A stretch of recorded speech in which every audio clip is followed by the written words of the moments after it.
Sa naunang statement ng QCPD ay ang marahil ang di umano'y labis na kalungkutan kaya winakasan ng aktor na si Ronald Valdez ang kanyang sariling buhay sa loob mismo ng pamamahay nito. Ngunit dahil may nakitang baril sa nangyaring insidente ay magsasagawa ng paraffin test ng mga otoridad sa mga kasama ni Valdez sa bahay. Ayon sa otoridad ay ginagawa daw ang paraffin test kapag may bagay o dahas na posibleng maging ebidensya sa nangyaring insidente.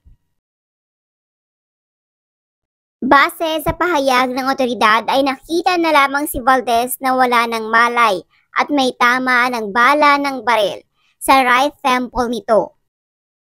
At ang posibleng baril di umano na ginamit ay nasa kamay pa din ni Valdez nang ito'y makita nila.